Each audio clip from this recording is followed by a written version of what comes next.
ብዙ ጊዜ ስለ ሴቶች ስንፈተ ወሲብ አይወራም፣ ግን ከምናስበው በላይ በጣም ኮመን ነው። የሴቶች ስንፈተ ወሲብ ሜንሊ ለአራት የሚከፈል ሲሆን የመጀመሪያ ፊሜል ሴክሹዋል ኢንተረስት አሮዛል ዲስኦርደር የምንለው ሲሆን ይህ የሴት ልጅ ስሜት አለመምጣት ወይም ደግሞ መነቃቃት አለመኖር ካለም ደግሞ ለረጅም ጊዜ መቆየት አለመቻል።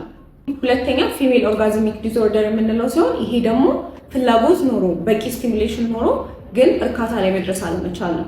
ሶስተኛው ጄኒቶ ፐልቪክ ፔን ወይም ደግሞ ፔኔትሬሽን ዲስኦርደር የምንለው ሲሆን ይህ ደግሞ ግንኙነት ወቅት ህመም መሰማት። አራተኛው ደግሞ አዘር የምንለው ሲሆን በውስጡ ሴክሹዋል አቨርዥን የምንለው ወይም ደግሞ ምንም አይነት የግንኙነት ፍላጎት አለመኖር ወይም ደግሞ ግንኙነትን በጣም መጥላት፣ በምትወስዳቸው መድኃኒት ምክንያት የሚመጣ ግንኙነት አለመፈለግ፣ አካባቢ በሚፈጠሩ ተፈጥሯዊ ለውጦች ምክንያት ፍላጎት አለመኖር ወይም ደግሞ ስሜትን ማቆየት አለመቻል ነው። ለምሳሌ በማረጥ ወቅት፣ እድሜ በሚጨምር ወቅት፣ ከወሊድ በኋላ እዛ አካባቢ ድርቀት ሊፈጠር ስለሚችል እና ህመም ሊሰማት ስለሚችል ፍላጎቶች ላይኖራት ይችላል። ስቲች በሚደረግልሽ ጊዜ ማድረግ የሚገቡሽ የእንክብካቤ መንገዶች ምንድን ነው? እስቲ ለምን ያስፈልጋል?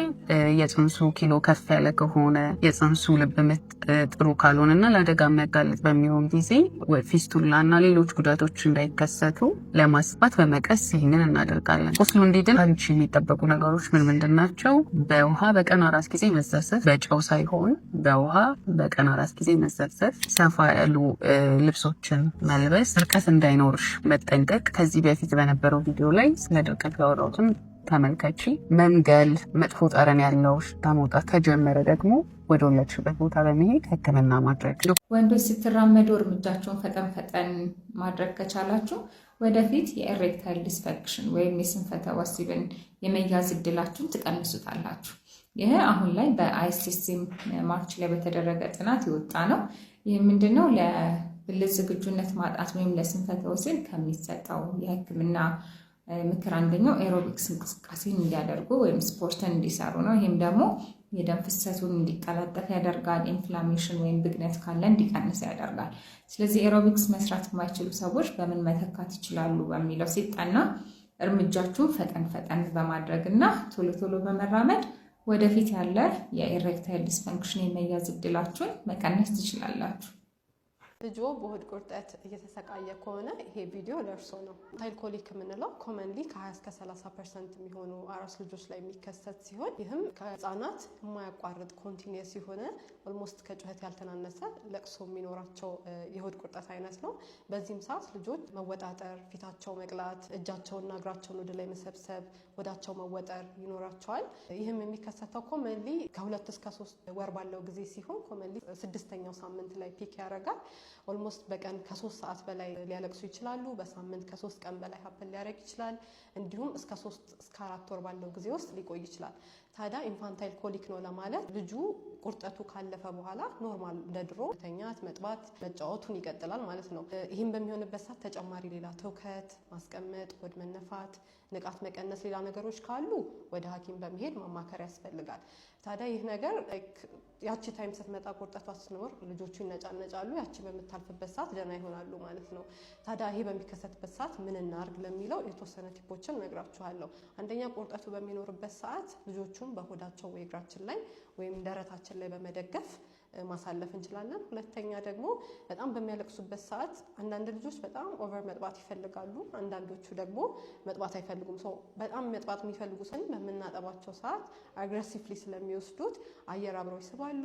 ኦቨር ሆዳቸውን ዲስቴንድ ሊያደርግ ይችላል ብዙ ጠብተው። ስለዚህ በዚህ ሰዓት ጡት ማጥባት ወር ጡጦ መስጠት አይጠበቅብንም።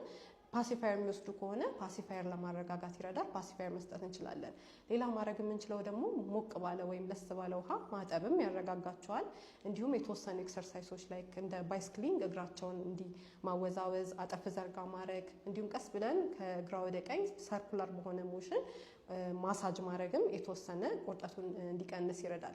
ሌላው ደግሞ ሁሌ ልጆቻችንን ስናጠባ ማስገሳት፣ ጋዙን ማውጣትም የቁርጠቱን ሲቪሪቲ ሊቀንስ ይረዳል። ሌላውና ዋናው መርሳት የሌለብን ደግሞ ይሄ ጊዜ አስጨናቂ በመሆኑ እናቶችን ማገዝ አለብን ማለት ነው። ምክንያቱም ይሄ ለእናቶች ለዲፕሬሽን እንዲሁም ጡታቸው እንዲቀንስ ስለሚያረጋ ቤተሰብ መረዳዳት አለብን ማለት ነው። ከዚህ የበለጠና በጣም አስጨናቂ ወይም ሌላ ምልክቶች ካሉ ደግሞ ወደ ህፃናት ሐኪም በመምጣት ማማከር ያስፈልጋል ማለት ነው። በእርግዝና ወቅት እንዴት እንተኛ? እርግዝና ላይ ከሚጠየቁ ጉዳዮችና የተዛባ መረጃም ከሚነገርባቸው ጉዳዮች አንዱ ነው በእርግዝና ወቅት እንዴት ልተኛ የሚለው። እነሆ ነገሩ። ከ20 ሳምንት በሚደርስ ጊዜ ውስጥ ነፍሰ ጡር እናት እንዴት ትተኛ? ምንም ችግር የለውም፣ መልሷ አጭር ነው፣ እንደፈለገችው ትተኛ። ነገር ግን ከ20 ሳምንት በኋላ ማህፀን ስለሚያድግና እንዲሁም ሆድ ላይ የሚገኙ ዋና ዋና የደም ስሮችን መጫን ስለሚጀምር ነፍሰ ጡር እናት በጎን መተኛት ይመረጥባታል። በግራ ወይስ በቀኝ? በግራ ይመረጣል። ለምን? በቀኝ በኩል የትልቁ የደም መላሽ ስለሚገኝና እንዲሁም ጨጓራ አቀማመጥ ጋር ተያይዞ ማቃርን ለመቀነስ እንዲሁም የእግር እብጠት እንዳይኖር ለማድረግ በግራ ጎን ይመረጣል። ይህ ሲባል ግን በቀኝ አይቻልም ማለት አይደለም። አንዳንዶች በቀኝ መተኛትን ልክ የትራፊክ የቀይ መብራትን የመጣስ ያህል አድርገው ሊያወሩት ይችላሉ። ነገር ግን አንቺ የተመቸሽ ከግራ ይልቅ በቀኝ ከሆነ በቀኝ መተኛት ትችያለሽ። ከዚህ ጋርም በተጨማሪ ሰላማዊ እንቅልፍ እንዲኖርሽ በምትተኝበት ወቅት ልክ በጎን ተኝተሽ እግርሽና እግርሽ መሃል ትራስ በማድረግ የታፍ አጥንትሽንና የዳሌ አጥንትሽን እኩል ሌቭል ላይ ማድረግ ይመረጣል። እንዲሁም በተጨማሪ ሆድሽንና ጀርባሽን እንዲደግፍሽም ትራስ ማድረግ ሰላማዊ የመኝታ እንዲኖርሽ ያደርጋል። በተጨማሪም የሚያነቃቁ ነገሮችን እንደ ቡና ያሉትን አለመውሰድ፣ እንዲሁም ደግሞ ልተኝ ስትይ ውሃ ለመጠቀም ስልክሽን ከአልጋሽ ላይ ዞር ማድረግ እሱም መረሳት የለበትም። የእርግዝና ጊዜሽን እንዴት እየቆጠርሽ ነው? ዛሬ ስለ እርግዝና አቆጣጠር እንነጋገራለን። እንዴት ነው የእርግዝና ጊዜሽን እየቆጠርሽ ያለሽው? 3 ወር 6 ወር እያልሽ ነው? ትክክል ነሽ፣ ይቻላል። ነገር ግን ዛሬ የተሻለ የአቆጣጠር ዘዴ እነግርሻለሁ። ይህ ዘዴ እርግዝናን በሳምንት መቁጠር ነው። 2 መሰረታዊ ጥቅሞች ይኖሩታል።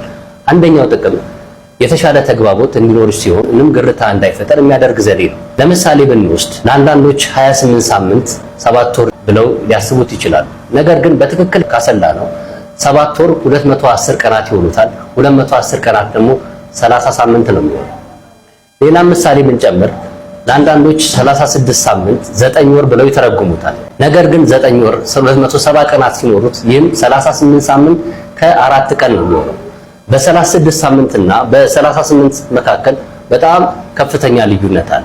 36 ሳምንት ጊዜው ያልደረሰ ጽንስ ሲሆን 38 ሳምንት ግን ጊዜው የደረሰና ምንም ቢወለድም ችግር የማያመጣ ማለት ነው።